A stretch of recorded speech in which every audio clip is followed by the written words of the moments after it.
Muraho, ndagushubuje kuri ino YouTube channel. Ngiye kukwereka muri iyi video uburyo ushobora kuba wakiba cyangwa se wakoresha data z'uwundi muntu abizi cyangwa se atabizi. Ngiye kukwereka uburyo ushobora kuba wakoresha umwe namwe muzi cyangwa se umwe namwe mutari muzi, niyo mpamvu ugiye kuri ino video. Uburyo ushobora kuba wakoresha data z'umuntu atabizi ariko ukazikoresha kwa kunafunguye data ugakoresha indi telefone yawe ku ruhande ukajya ukoresha data ziwe cyangwa se internet yiwe ariko abizi se cyangwa se atabizi.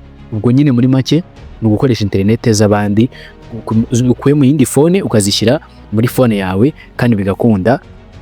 Reka nkwereke ikintu uri bukore cya mbere, please iyi video ibanze ihe like ndetse ubaye iri mushyashya ukore subscribe kugira ngo uzajye ubona ibindi biganiro byose bivuga ku ikoranabuhanga ndetse n'utuntu tundi. Ufite telefone ushaka kuyihindura nka iPhone n'ibindi byinshi ngiye kuvuga muri ino video, reka rero tubanze dutangire wereke uburyo bikora intambwe ku yindi on this time around. Reka wereke uburyo bikora. Mbere na mbere urabanza ufungure settings zawe, cyangwa se umanure hejuru mu notification ukandi kuri kakantu ka setting. Ibyo ngiye gukora nawe ubikore, sibyo? Urafungura setting ya telefone yawe utse kandi like kono video, sibyo? Hanyuma nimara kubikora ndategereza ndayifungura mu itenge mangira hano muri setting ndibuze kwitamo nanditse ngo network and internet, sibyo? Wenda biterwa n'ubwoko bwa telefone yose birakunda, ibe Airtel Legend Imagine, ibe Tecno, ibe iPhone, ibe yari yose ureba hano nanditse ngo network and internet. Gusa hari gishobora kurikoresha indi telefone itandukanye n'indi gukoresha ukaza ariko ibu zose zifite akantu ko gusacinga akantu kanditseho ngo hotspot, gutya hot byonyine andike hotspot gutya ubyandike gutya bifatanye, hanyuma nurangiza usacinge. Ni muri setting uri gusacinga ubyibuke, ariko numara kubisacinga uraza kwita ubona kano kantu kameze gutya, uraza kwita ukabona ugakandeho. Naho ukabona kugakandaho nibwo uri baza kwita uhagera neza intambwe kuhinduka ukagera kuri hotspot. Hanyuma gusa ushobora kuba utanyura muri settings wewe utari kubabona ukaza kumanura gutya hano abamanura muri notification ukaza gusliding ukareba yuko ubona ka kantu kanditseho hotspot ukahita ukabona mu buryo bworoshye. Dore kaba kameze gutya, kaba kanditseho hotspot ubwo utari kukabonamo dushobora kwita waza kureba akantu kameze nk'akabike hano uri kukabona gakandaho. Muri ugakanda ukamanuka gutya mu yabandi baguhereza uhita ubona akantu ka hotspot ukahita ugakanda, dore ngaka ukagaslidinga ukakazana hejuru cyane. Hanyuma ukahita ukarekura kakajyaho ukitongera ugasubira inyuma. Iyo ugarutse uhita ukabonaho gutya no slidinga bisanzwe ukahita ukabonaho. Hanyuma ukahita ugatsindagiraho cyane ugafungura nuko byoroshye. Ubwo nkoritse inzira zose wanyuramo ugahitamo ikorohera. Twageze hano ngaha. Noneho uhita ukanda handitse ngo Wi-Fi hotspot. Kuri Wi-Fi hotspot nukanda kuri Wi-Fi hotspot uraza kubona ibintu bimeze gutya. Wowe ikintu ukora uhita ukanda handitse ngo use hotspot ukahakanda, kano kantu kagafunguka hejuru ukahita ubona kandi kantu kahajeho. Uri kubibona hari igihe noneho abayerezo password utayizi igihe uhita muri kurya nyine tuyimenye. Idukanda handitse ngo hotspot and password urabona urahakanda. Urabona ko hari igihe aba yari settingzemo cyangwa se irimo by default ari bisanzwe birimo atari wabigize mu Wari. Ubwo uzabisiba cyangwa se uzabisibikira ibyawe cyangwa se ukande gutya. Ukande hano cyangwa se umanuka hasi ukanditse ngo security.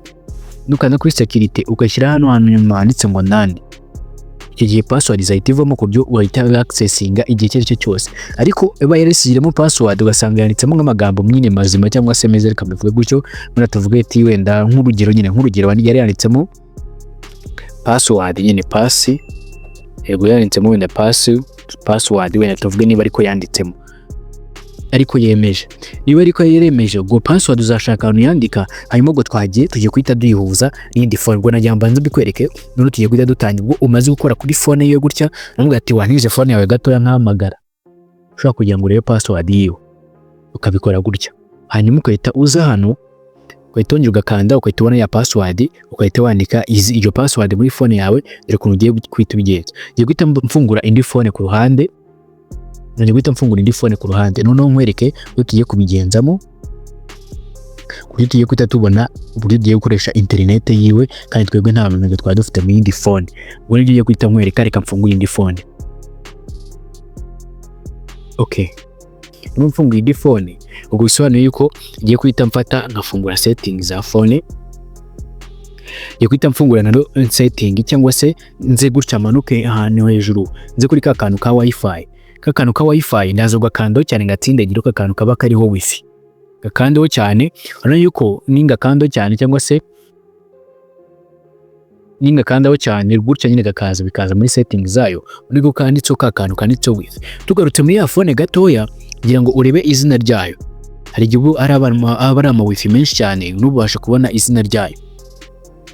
urabona yuko nituza ni kuri hotspot, urabona yuko handitseho host name, handitseho ngo wifi niko yitwa, nawe ureba izina ryayo ko yanditseho, hari igihe yandika izina rya telefone yiwe. Hanyuma ngira ngo uri kureba leta nza nkandeho gutya, urabona ko bari kumbaza ya password, kandi password twamaze kuyireba. Ubwo uzongera ugaruka handi munsi ya password kugunagarutse ko ya phone yindi, uhita uzuga kandi kuri hotspot ukahita ubona password yasizemo yanditseho ngo ni password, umite nyandika muri ya phone, iyo phone mite nandikamo ngo ni password. ushaka kugira ngo ubyandike neza ubireba, ushaka gukanda nanditse ngo show kuri ka kantu ko munsi, kubera ko wabyanditse neza, wabyanditse neza kugira ngo ukubona yuko uhise ubona password. Hanyuma nubyemeza ukahita umanuka hasi gato gakanda kuri kantu kwemeza, ukahita ubyemeza kana kuri connect, utegereze byiconnecting turebe se turebe tubona za data. urabona yuko wifi yise yiconnectinga, unono twatangira kuba twajya ku YouTube tubajya ahantu ari hose, urabona ko yabaye connected. Iyo yabaye connected gutya biba byakunze 100%, reko byakunze akanya, urabona ko byahise bikunda neza cyane, neza ngira ngo uri kubibona. Noneho wajya no muri YouTube ukajya ahantu ari hose ukahita ukoresheje megabyte ziwe atanabizi, wowe ugifata ugafungura kano kantu ka hotspot kajya gahora gafunguye gusa. Noneho aka kantu kandi kantu mbere yuko unkomeza akandi kantu witufunga kano kantu kanditseho ngo automatic, hano ngaritse kuri ya phone handitse ngo automatic, witugafata ukagafunga kugira ngo igihe wenda ikanyura ngo inuza yiwe uzajya ihora ifunguye buri gihe, buryo wowe ukimara gufata phone agifungura data gusa, ukahita ufata phone ugakoresha data ziwe atabizi se cyangwa asabizi.